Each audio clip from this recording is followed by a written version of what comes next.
दोस्तों welcome back to my channel movies with Hindi. आज मैं लेके आई हूँ हीरा मंडी का एक्सप्लेनेशन 3, जहाँ पे हम 3 और 4 को एक्सप्लेन करने वाले हैं। आई होप ये सीरीज़ आपको काफ़ी ज़्यादा अच्छी लग रही होगी। तो चैनल को अच्छी लग रही है प्लीज़ मेरे चैनल को लाइक और सब्सक्राइब कर दीजिए। जो भी मेरे चैनल पर नए विजिट करते हैं बिना सब्सक्राइब के मत जाइए। तो चलिए बिना कोई टाइम गवाए हम एक्सप्लेनेशन करना शुरू करते हैं। एपिसोड 3 की शुरुआत में हम मलिका और जुल्फिकार को एक साथ देख पाते हैं, जहाँ पे मलिका की जो छोटी बहन नीता वहीं पर ही आती है और उनसे हवा महल का जो चाबी है और वहाँ पे दस्तखत मांगती है, ताकि उन्होंने कहा था कि मलिका की जो छोटी बहन है उसको वो हवेली दे दिया जाएगा। पर यहाँ पे वो मना करते कि इस वक्त नहीं, जब तुम बड़ी हो जाओगी तब दे देंगे। पर यहाँ पे वो काफ़ी ज़्यादा ना नुक्कड़ करती है और बहुत उल्टा उल्टा बोलने लग जाती है, जिसके बाद जुल्फिकार गुस्सा होने के बाद वहाँ पे जिस पेन से वो सिग्नेचर करने वाला था उसी पेन से उसके मुँह पे खींच के तमाचा मारता है, जिसके वजह से उसका चेहरा जो होता है एक कट गिर जाता है, मतलब एक दाग रह जाता है। उसके बाद सीन प्रेजेंट में आता है, जहाँ पे हम मलिका और उसकी छोटी बहन वालिदा को देख पाते हैं, जो आज उसी महल के सिलसिले में कोर्ट जाने वाले थे। जहाँ पे बग्गी में बैठने से पहले ही उसकी छोटी बहन मलिका से ये कहती है कि आपा अब तो चाबी आप मुझे दे देंगे। तो यहाँ पे मलिका कहती है कि बिल्कुल, अगर केस जीत गए तो वो चाबी तुम्हारी और वो महल भी तुम्हारा। उसके बाद वो दोनों साथ में हवा में, मतलब जो कोर्ट होता है वहाँ पे जाते हैं। उसके केस ये था कि जो ख्वाब का महल जिस नवाब ने दिया था, उसके घर वाले अब उस महल के लिए उस पर केस किए हुए हैं, क्योंकि उसने तो नशे में डूब के वो महल इसके नाम कर दिया था। बट उनके घर वाले अभी उस महल को पाने के लिए यहाँ पे कोर्ट कचहरी की, जो बोलते हैं ना, कोर्ट कचहरी में ऑलरेडी केस दर्ज कर चुके थे। कोर्ट में देख पाते हैं जहाँ पे मलिका और वकील के बीच में काफ़ी बहस होती है, और उसी बहस में मलिका ये रिप्लाई करती है कि मेरे पास तो ख्वाबका की असली चाबियाँ हैं, अगर तुम्हारे पास ख्वाबका के कागज़ है तो तुम मुझे वो दिखाओ, मैं अभी के अभी उस ख्वाबका को तुम्हारे नाम कर दूंगी। पर यहाँ पे उन लोगों के पास एक्चुअल में ख्वाबका के कागज़ या कुछ पत्ता वगैरह कोई भी या फिर ऐसे प्रूफ नहीं थे जिससे वो प्रूफ हो सके कि वो महल उनका है। तो ऑटोमेटिकली वो केस को यहाँ पे हार जाते हैं, और मलिका जान के इस चीज़ को देखते हुए ये केस यहाँ पे वो जीत जाती हैं। उसके बाद हम वहाँ पे बलिदन को भी देख पाते हैं, जो ये सारी चीज़ें वहीं पर बैठ कर चुपचाप सुन रही थी। और मलिका जान यहाँ पे गुस्से में आके उस ऑनर के जो बेटे हैं उस पर भी काफ़ी बुरा भला बोल देती है। यहाँ तक भी बोल देती है कि वो एक बाप का औलाद नहीं है, जिसके बाद वो सुन के इतना गुस्सा हो जाता है कि वो आके सीधा यहाँ पे मलिका जान का गला पकड़ लेता है उनको मारने के लिए। पर वहाँ पे सुलह होता है और मलिका जान इस केस को जीत जाती है। मलिका जान ख्वाबका का चाबी जो होता है अपनी छोटी बहन के हाथ में देती है, जहाँ पे वो काफ़ी ज़्यादा खुश होती है और नेक्स्ट दिन दरगाह जाती है ताकि वो चादर बिछा सके और अपने नए महल में जाके वो रह सके। पर वहाँ से दरगाह से जब वो रिटर्न आ रही होती है बेबोजान के साथ, तो उसको पता चलता है कि जो ख्वाबका के जो ऑनर थे उनकी बेवा, मतलब जो विधवा और उनकी वाइफ थी, उनको ऑलरेडी मलिका जान ने ये चाबी दे दिया था। वो तो बस यहाँ पे उनकी छोटी बहन का दिल को तसल्ली देने के लिए एक दिन बस उसको उस महल का रानी बनाई थी। उसके बाद वो चाबी उन्होंने उनको रिटर्न कर दिया था। मलिका जान यहाँ पे उसकी छोटी बहन काफ़ी ज़्यादा गुस्सा होती है जब, तो उसको ये बताती है कि अगर नवाब के बेटे ने हम लोग के ऊपर ये केस कर दिया कि उसके माँ के हिस्से का वो महल में आधा हिस्सा चाहिए, तो हम लोग ऑटोमेटिकली केस हार जाएंगे, जो कि मैं अपनी लाइफ में हारना बिल्कुल पसंद नहीं करती। और वो उसी नवाब की जो बेवा थी उनको वो चाबी रिटर्न कर देती है, जिसको देखने के बाद उनकी छोटी बहन को काफ़ी ज़्यादा गुस्सा आता है। हमें शाम का सीन दिखाया जाता है, जहाँ पे मलिका जी की छोटी बहन जो होती है वो आके सबको मिठाइयाँ बांटने लगती है कि मलिका की जिन्होंने उनको चाबी दिया था वो आके महल में रहने लग गई है।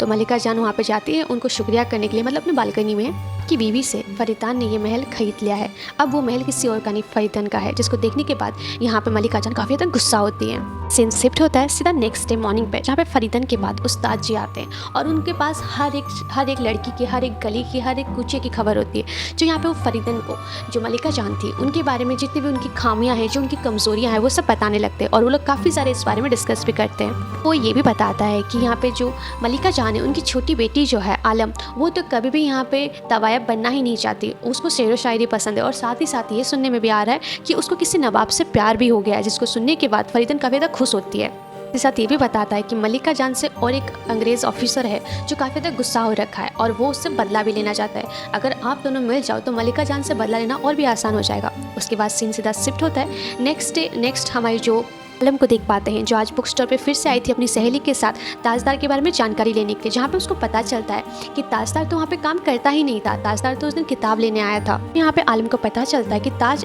कोई मुलाजिम नहीं है, वो एक नवाब है। जिसको सुनने के बाद ताज ये सोचती है मनी मन, अगर उन दोनों को मिलना होगा तो वो लोग डेफिनेटली मिल जाएंगे। उसके बाद हमें यहाँ पे सीन दिखाया जाता है सीधा ताज के ऊपर। ताज यहाँ पे कुछ क्रांतिकारियों के साथ मिलता है, जहाँ पे मिलने से वो लोगों के साथ वो जो क्रांतिकारियों के साथ मिलकर अंग्रेजों के खिलाफ लड़ने के लिए तैयार होता है। पर क्रांतिकारी उसको मना करते हैं कि तुम नवाबी खून हो, तुम्हारा खून बहुत महंगा है हमारे लिए।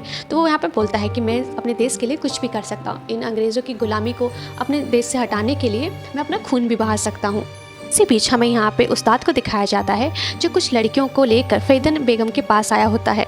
यहीं पर तवायफ का काम करने वाले थे, जिसमें से चुन के कुछ लड़कियों को कहाँ क्या काम करवाना है और क्या नहीं करवाना है वो सब फरीदान भेज देती है और साथ ही साथ उस्ताद से बात करने के लिए बुलाती है। साथ यहाँ पे फरीदन को ताज का फोटो दिखाते हुए ये कहता है कि मल्लिका की जो छोटी बेटी है वो इसी लड़के से मोहब्बत करती है और मल्लिका ने इसी को ही चुना है उसकी छोटी बेटी की नथ उतराई के लिए, जिसको सुनने के बाद यहाँ पे फरीदन काफ़ी ज़्यादा खुश होती है और साथ ही साथ ये भी कहती है, फरीदन ये कहती है कि अब इन दोनों को मिलाने का जिम्मेदारी मैं लेती हूँ, क्योंकि जहाँ तक मुझे पता है इश्क जहाँ पे भी जाता है वहाँ पे सब कुछ वो निकल जाता है और इसी तरह से मैं मल्लिका से अपनी माँ का मौत का बदला लेने वाली हूँ।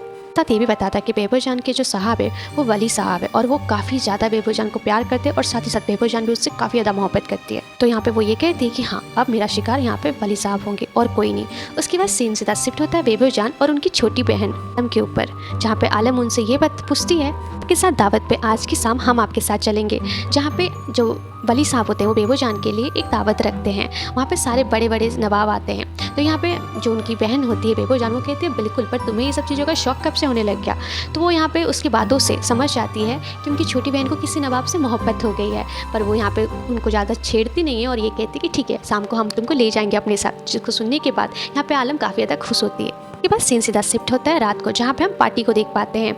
वहाँ पे हम वली साहब और बेबोजान को देखते हैं, जहाँ पे वली साहब जो होते हैं बेबो की काफ़ी तारीफ़ करते हैं, पर उसी बीच में वहाँ पे फरीदन आ जाती है और यहाँ पे उन तीनों के बीच में एक छोटी सी जो बोलते हैं ना झोंक लग जाती है, जहाँ पे वो वली साहब को ये कहती है कि मैं आपसे ही सीधा मिलने के लिए बनारस से आई हूँ और उनको इधर उधर थोड़ा सा उकसाने लग जाती है, जिसको देखने के बाद बेबोजान वली साहब का हाथ पकड़ के वहाँ से उनको ले जाती है। उसके बाद यहाँ पे हम फरीदन को देख पाते हैं जो सीधा जाती है बेबोजान की छोटी बहन के पास, मतलब आलम के पास, और बातों ही बातों में उसके साथ ताज की बात छेड़ देती है और ये रिवील करती है जैसे कि उसको कुछ पता ही नहीं था, उसने सब कुछ अज्यूम किया था। साथ ही साथ उसको ये भी कहती है कि अगर तुम ताज से मोहब्बत करती हो तो कल वहाँ के दरगाह में जाकर, मतलब हीरा मंडी के दरगाह में जाकर तुम दुआ मांगना, तुम्हारी दुआ जरूर कबूल हो जाएगी। जिसको ये सुन के वो काफ़ी ज़्यादा शौक में रहती है कि इनको कैसे पता। उसके बाद हम वहीं पर ताज को देख पाते हैं जो सीधा यहाँ पे आता है उससे बात करने के लिए, जहाँ पे वो दोनों बात करते हैं और यहाँ पे हम ताज और आलम को देख पाते हैं, जहाँ पे एक दूसरे से वो काफ़ी बातें तो करते हैं, शायरी भी पढ़ते हैं, बट अभी भी इन दोनों को नहीं पता था कि ये दोनों एक्चुअल में कहाँ रहते हैं। मतलब ताज को पता ही नहीं था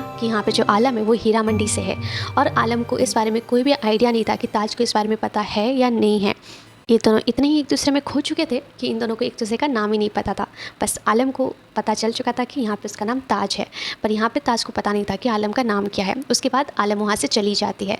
उसके बाद वहीं पर फरीदन आती है ताज से मिलने के लिए, जहाँ पे वो ताज से ये कहती है कि अगर तुम्हें इश्क है और तुम्हारा इश्क सच्चा है तो कल हीरा मंडी के जो गुरुद्वारा, मतलब वहाँ पर हीरा मंडी की जो आ रहे वहीं पर ही जाके तुम धागा बांधना, देखना तुम्हारी मोहब्बत से तुम्हारी मुलाकात हो जाएगी।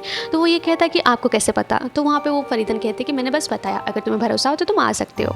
आज यहाँ पे थोड़ा सा शौक है, उससे ये पूछता है कि हीरा मंडी के तवायफ वाली जगहों में उस जो नॉर्मल लड़की का वहाँ पे क्या काम है, क्योंकि उसको लगता था जो यहाँ पे आलम है वो शरीफ खानदान की लड़की है, उसको कोई आइडिया नहीं था कि वो कहाँ से है।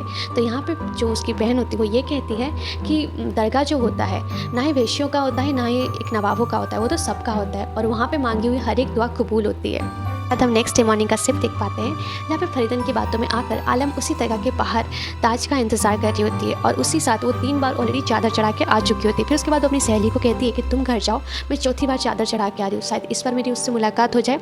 और वो सीधा चादर चढ़ाने जाती है और उसी वक्त हम वहाँ पर देख पाते हैं कि ताज भी आया होता है।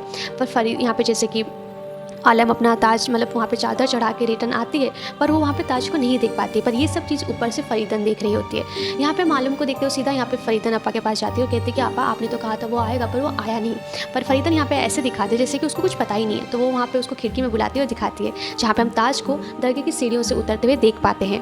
तो देखने के बाद यहाँ पे आलम काफ़ी ज़्यादा खुश हो जाती है और वो नीचे भागने लगती है यहाँ पे ताज से बात करने के लिए। पर फरीदन उससे मना करती है कि आज तो बात हो नहीं पाएगी, अब तुम्हारी बात सीधा नेक्स्ट जुम्मे को ही होगी। जिसको सुनने के बाद वो समझ नहीं पाती और वहाँ से दौड़ जाती है बात करने के लिए, पर सच्ची में वहाँ पे उससे बात नहीं हो पाती है। उसके बाद सीन सीधा शिफ्ट होता है फरीदन के ऊपर, जो उसी पुलिस ऑफिसर से मिलने के लिए गई होती है जिसके साथ यहाँ पे मल्लिका जान का दुश्मन हुआ होता है, ताकि वो अपनी माँ की मौत का बदला ले सके। साथ ही साथ वो अपनी अम्मी का जो मौत का केस था उसको रीओपन करवाना चाहती थी। अंग्रेज अधिकारी यहाँ पे सीधा मना कर देता कि ना ही हमारे पास फाइल है और ना ही कोई गवाह, तो हम केस किस बिना पे ओपन करेंगे। तो यहाँ पे फरीदन अपनी बातों में, अपनी मीठी मीठी बातों पे उस पुलिस ऑफिसर को फंसा लेती है और साथ ही ये कहती है कि आप केस ओपन करवाइए, बाकी जिम्मेदारी मेरी कि मुझे क्या करना है और कैसे करना है। ये बात जैसे जुल्फ़िकार साहब को पता चलती है तो सीधा के सीधा वहाँ पे मलिका जान के पास जाता है और ये कहता है कि इस मामले को कैसे सुलझाना है और कैसे संभालना है ये तुम देख लो, अगर ये फाइल एक बार रीओपन होगी तो बड़ी दिक्कत हो जाएगी। जिसके बाद मलिका जान कहती है कि आप फिक्र ना करें, उस फाइल की जिम्मेदारी मेरी है।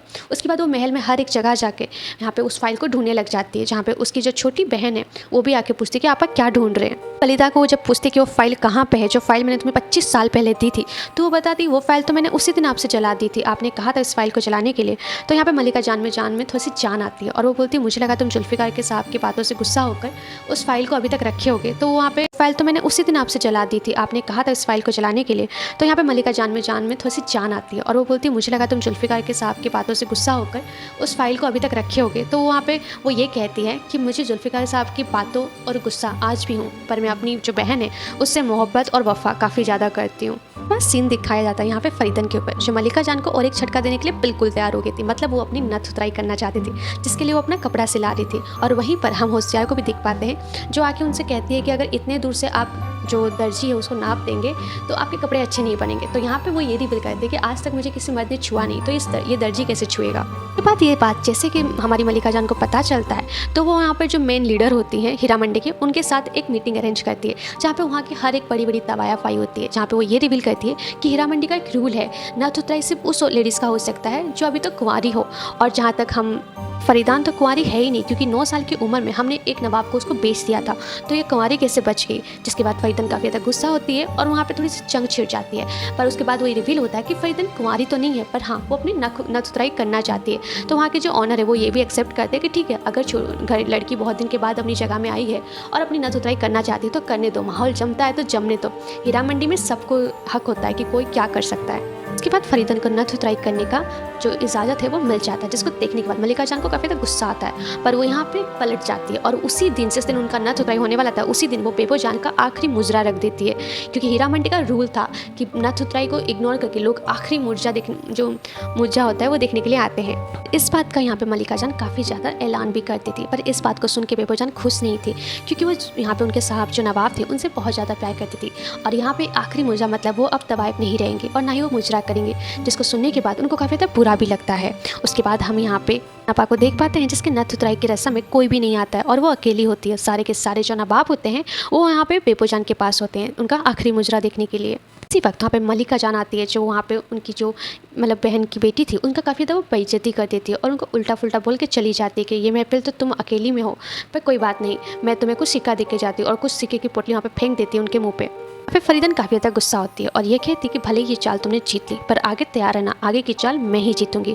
और यही सीन को दिखाते हुए यहाँ पे एपिसोड 3 खत्म होता है। एपिसोड 4 की शुरुआत में हम फरीदन बेबी को देख पाते हैं, जो काफ़ी ज़्यादा उदास थी क्योंकि उनकी नथ उतराई में कोई भी नहीं आया था। उसी वक्त हम वहाँ पर वली साहब आते हैं, जहाँ पे वो इनको ये कहते हैं कि कल रात हमने बेबो जान को आखिरी सलामी दे चुकी है, अब हम आपके साहब हैं और अब हम आपके पास ही आया करेंगे। जिस चीज़ को हम देख पाते हैं, दूर से बेबो जान भी देख रही थी और वो काफ़ी ज़्यादा उदास हो जाती है। के बाद सीन शिफ्ट होता है। मलिका जान जब अपने कमरे में बैठ के कुछ लिख रही थी, उसी वक्त यहाँ पे आलम की जो बेस्ट फ्रेंड है वो गाना गुनगुनाते हुए रूम में आ जाती है अचानक से। और यहाँ पे जो उनकी महारानी होती है ये कहती हैं कि मुझे तो लगा यहाँ पर आलम गाना गा रही हैं, पर तुम तो काफ़ी अच्छा गा लेती हो, माशाल्लाह, तुम जितनी खूबसूरत हो उतनी खूबसूरत तुम्हारी आवाज़ भी है। अब हम मलिका जान की जो रूबरू मतलब जो उनके अंदर की बात है वो भी समझ पाते हैं एज अ व्यूअर्स। वो हमेशा चाहती थी कि उनकी बेटी से अच्छा कोई और गाना ना गाए, लेकिन यहाँ पे नौकरानी जो है, नौकरानी की बेटी, वो इतना अच्छा गाना गा रही है, मतलब साहिबा की बात चल रही है, वो बहुत ज़्यादा उदास हो जाती है और वो उसको बेचने के बारे में, मतलब उनका अब बेचने के बारे में वो सोचने लग जाती है। जान यहाँ पे ये चीज़ रिवील नहीं करती, वो खुश होकर यहाँ पे उनको एक अंगूठी देती है और कहती है तुम टेंशन मत लो, इसका जो रकम है हम तुमसे ज़रूर वसूलेंगे।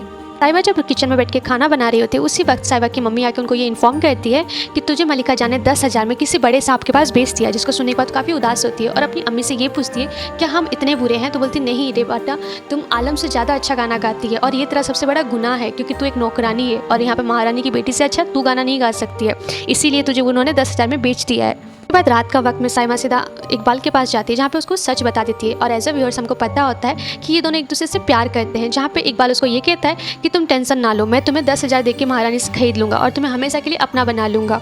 के बाद सीन शिफ्ट होता है सीधा नेक्स्ट डे मॉर्निंग में, जहाँ पे साहिबा महारानी को ये बताती है कि मैं इकबाल से प्यार करती हूँ और उसी के साथ निकाह करना चाहती हूँ, मैं किसी और के पास नहीं जाना चाहती। तो यहाँ पे मलिका जान उसको कहती है प्यार भी किया तो एक गरीब से, ठीक है चलो मैं तुम्हारे लिए नुकसान सह लेती हूँ। तो यहाँ पे साहिबा जो होती है कहती है आप नुकसान क्यों सहेंगे, उसने इकबाल ने मुझसे कहा है कि वो 10,000 दे के आपको मुझसे ले जाएगा। तो यहाँ पे मलिका जान उनको 10 दिन का टाइम देती है। ने के बाद यहाँ पे साहिबा काफ़ी ज़्यादा उदास हो जाती है, क्योंकि उस वक्त में 10,000 का रकम का मतलब बहुत ही ज़्यादा था और इकबाल इतना कम टाइम में इतना सारा पैसा कैसे लाएगा। उसके बाद हम सीन शिफ्ट होते हुए देख पाते हैं इकबाल के ऊपर, जो जुआ खेलना स्टार्ट कर दिया था और जुआ खेलते खेलते धीरे धीरे पैसा इकट्ठा करता था ताकि वो साहिबा को छीन के ला सके, उससे निकाह कर सके। इधर हम इकबाल की रकम को भी देख पाते हैं जो 15 दिन के अंदर से 2200 रुपये ही जोड़ पाया था। तो यहाँ पे कि मम्मी जो होती है मतलब अम्मी जो होती है वो मलिका जान से और थोड़ा सा वक्त की गुजारिश करती है, पर मलिका जान उनको ऐसे एक तो दुपट्टे से लेके मुंह तो ढक देती है, मतलब मारने की कोशिश करती है और जैसे कि उनकी मौत होने ही वाली होती है उनको छोड़ देती है और ये जताती है कि मलिका के पास कभी कोई चीज़ की कमी मतलब टाइम देने का ये नहीं होता है, तुम्हें 15 दिन का टाइम देगा तो तुम 15 दिन के अंदर ही पैसा देना था। यहाँ पे उनकी मम्मी की रिक्वेस्ट करने की वजह से मलिका जान वो चीज़ को मान जाती है।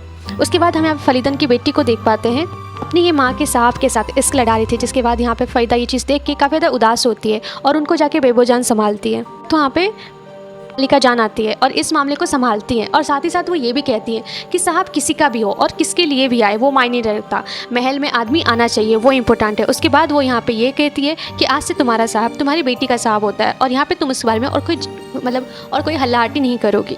बस सीन सीधा शिफ्ट होता है ताज के ऊपर, जहाँ पे हम ताज को देख पाते हैं वो क्रांतिकारियों के साथ मिलकर अच्छा खासा क्रांतिकारी बन चुका था, पर क्रांतिकारी के जो लीडर थे वो अभी भी ताज को एक्सेप्ट नहीं कर पाते हैं और ये कहते हैं कि इतने बड़े आदमी वो हम लोग के साथ क्रांतिकारियों के साथ मिल के काम करेंगे, इस चीज़ पे भरोसा नहीं होता है। ताज उनको ये कहता है कि मैं अपनी जो ईमानदारी वो आपको कैसे प्रूव करूँ। तो वहाँ पे वो कुछ कागज़ होते हैं जो उसको देते हैं बेचने के लिए, मतलब बाहर जो लोग हैं उनको बांटने के लिए वो पर्चियों को, जहाँ पे ताज और फिर से इसकी मुलाकात वहाँ पे आलम से हो जाती है, जहाँ पे वो एक दूसरे से टकराते हैं और थोड़ी बहुत बातें करते हैं, जहाँ पे ताज उसको वही पर्चे देते हैं लोगों में बांटने के लिए ताकि वो कुछ उनकी मदद कर सके।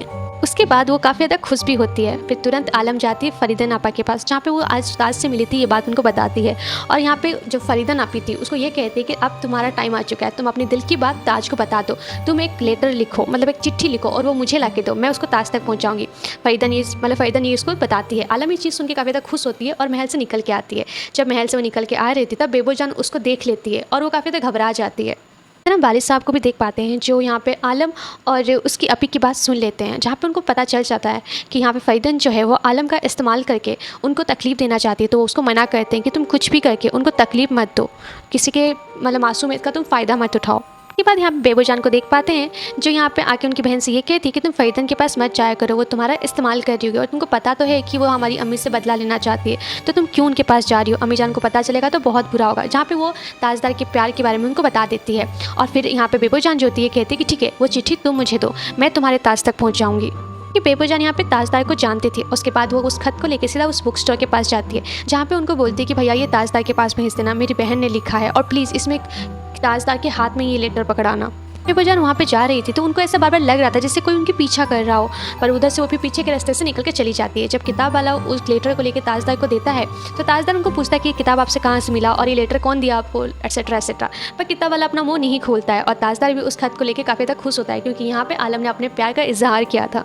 सीन शिफ्ट होता सीधा फरीदा नापा के ऊपर, जहाँ पे वो उस जो अंग्रेज़ पुलिस ऑफिसर था उसको अपने घर पे बुलाती है और ये कहती है कि मेरी अम्मी की मौत का एक जो होता है ना गवाह, वो हमारे पास मिल चुका है और वो गवाह कोई और नहीं बहीदा बेगम होती है, जो उस कारपेंटर के सामने कुछ भी नहीं बोलती, साइलेंट रहती है, जिसको देख के फरीदन को काफ़ी ज़्यादा गुस्सा आता है। उसको देखते हुए वहाँ पे जो ऑफिसर था वो गुस्सा से चला जाता है क्योंकि यहाँ पे वो उसको कुछ भी नहीं बोल रही थी, जिसको लगता है कि पुलिस ऑफिसर का टाइम वेस्ट होने लग गया है। उसके बाद सीन सीधा शिफ्ट होता है ताज के घर पे, जहाँ पे वो अपने पापा के साथ उनके बिजनेस में हाथ बटाने लगता है, जहाँ पे उनके पापा को ये लगने लग जाता है कि ताज अब अंग्रेज़ों के खिलाफ नहीं है। पर उसी वक्त उनको वही पर्चियाँ मिल जाती है ताज के पास से, जो पर्चियाँ वो मार्केट में बांट रहा होता है, जिसको देखने के बाद वो काफ़ी ज़्यादा गुस्सा होते हैं और ये कहते हैं अंग्रेज़ों से पंगा मत लो, तुम नहीं जानते हो वो कितने खतरनाक है। बाद हम क्रांतिकारियों को देख पाते हैं जहाँ पे वो लोग प्लान कर रहे थे कि आज एक ऑफिसर का जन्मदिन है, जहाँ पे उनके ऊपर कुछ ना कुछ हमला हम लोग कर सकते हैं, यहाँ पे कुछ सीक्रेट्स निकाल सकते हैं। जहाँ पे बेबो जान ये कहती है कि वो सीक्रेट्स निकालने का काम मेरा है और मैं उस बड़े ऑफिसर से मिलकर उससे सीक्रेट्स निकाल लिया करूँगी। हमें वही फंक्शन दिखाया जाता है जहाँ पे उस बड़े अंग्रेज़ का जन्मदिन का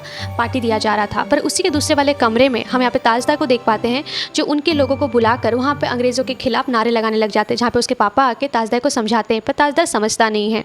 के बाद सीन सीधा शिफ्ट होता है उस बड़े अंग्रेज़ के ऊपर, जहाँ पे वो वॉशरूम में जब होता है तो उसी वक्त वहाँ पे बेबोजान आ जाती है और अपनी बातों और जलवाओं से अदाओं से उसको अपने बातों में फंसा लेती है। उसके बाद हम लोग यहाँ पे इकबाल को देख पाते हैं जो जुआ खेल के फिर से पैसा जीत चुका था, बट उसी वक्त वहाँ पे पुलिस आकर उसको पकड़ लेती है। पर उन लोगों से बच के भाग के सीधा घर जाता है। पर जैसे ही वो घर पहुँचने वाला था उसको अंग्रेज़ पकड़ लेते हैं और वहीं पर इसे साइमा आ जाती है, जिसको वो बचाने की कोशिश तो करती है पर वो पुलिस वाले उसको छोड़ते नहीं है। जहाँ पे इकबाल उसको ये कहता है कि तुम टेंशन मत लो, मैं जल्द से जल्द छूट के आऊँगा और तुम्हें अपने साथ ले जाऊँगा। उसके बाद हम यहाँ पर आलम को देख पाते हैं जो मल्लिका जान से की रिक्वेस्ट करती है कि वो साइबा के जो प्यार है उसको बचा ले। पर यहाँ पे मल्लिका जान उससे ये कहती है कि मैं ये कर सकती हूँ पर एक ही शर्त में, अगर तुम अपनी नथ उतराई के लिए मान जाओ। तो यहाँ पे वो अपने दोस्त के लिए आलम अपनी नथ उतराई के लिए मान जाती है और ये भी कहती है कि आप जैसा कहेंगे हम वैसा करेंगे, बस आप साइमा के प्यार को बचा लीजिए। सीन शिफ्ट होता है सीधा इकबाल के ऊपर, जिसको वहाँ पे वो अंग्रेज़ मार मार के ये बोल रहा होता है कि तुम मल्लिका के खिलाफ गवाही देते कि मल्लिका अंग्रेज़ों को धोखा दे रही है तो मैं तुझे छोड़ दूंगा। पर यहाँ पे जो इकबाल होता है वो मल्लिका का वफादार होता है और वो मना करता है। उसके बाद हम आलम को देख पाते हैं जो अपनी नथ उतराई के लिए तैयार हो रही थी अपने दिल को मार कर। उसी वक्त यहाँ पे बेबोजान आती है जहाँ पे आलम को ये कहती है कि तुम अपनी नथ उतराई के लिए कैसे मान गई और ये कैसे हो सकता है। जहाँ पे वो सारी बात उनको बताती है और साथ ही साथ बताती है कि ताज ने तुम्हारे लिए खत दिया है और अपनी नथ उतराई से पहले एक बार ताज से मिल लेना, वो तुम्हारे लिए अच्छा होगा। पर यहाँ पे जहाँ पे ताजदार उसको बुलाया होता है वहाँ पे खुद ताजदार क्रांतिकारियों की वजह से पहुँच नहीं पाता है। जहाँ पे आलम अपना सच्चाई एक कागज़ में लिख के वहाँ पे छोड़ के आ जाती है। हम साहिबा को देख पाते हैं जो अपनी फ्रेंड आलम के लिए अपनी कुर्बानी देने चली थी। वो नहीं चाहती थी कि उसकी फ्रेंड जो आलम है वो अपनी नथ उतराई करे, जो वो ज़िंदगी में चाहती नहीं वो कभी करे। उसके बाद हम फरीदन को देख पाते हैं जो आलम की उस चिट्ठी को बदल के एक दूसरी चिट्ठी कर देती है जो ताजदार के नाम में होती है और फरीदन की वफादार वो खत लेकर नथ उतराई से पहले ही जाके आलम को दे देती है और ये कहती है कि ताजदार ने तुम्हारे लिए भेजा है। वो खत यहाँ पे आलम के पास पहुँचता है। उसी वक्त आलम की जो बेस्ट फ्रेंड होती है साहिबा वो आती है और ये कहती है कि तुम यहाँ से भाग जाओ। तो उसका वो हालत देख के यहाँ पे आलम समझ जाती है कि उसके साथ कुछ ना कुछ तो गलत हुआ है। पर यहाँ पे उसकी दोस्त ये कहती है कि अब ये सब कुछ सोचने का टाइम नहीं आलम, तुम भाग जाओ यहाँ से और ये सबसे दूर चली जाओ। जिसको देखने के बाद आलम वहाँ से निकल जाती है। जब बेबोजान यहाँ पे आलम को उसके कमरे में लेने के लिए आती है तो उनको पता चलता है कि जो आलम है वो वहाँ से भाग चुकी है और उसमें भागने की उनकी मदद और कोई नहीं फरीदन अपी ने किया है। जिसको देखने के बाद यहाँ पे ये सीन उस जो फरीदन अपा के ऊपर स्विफ्ट होता है, जहाँ पे फरीदन अपी यहाँ पे इस चीज़ सीन को दिखाते हुए काफ़ी ज़्यादा खुश हो रही थी और इसी सीन को दिखाते हुए एपिसोड 4 खत्म होता है। अगर आपको मेरा एक्सप्लेनेशन अच्छा लगा तो प्लीज़ मेरे चैनल को लाइक और सब्सक्राइब किए बिना मत जाइएगा। तब तक के लिए राधे राधे।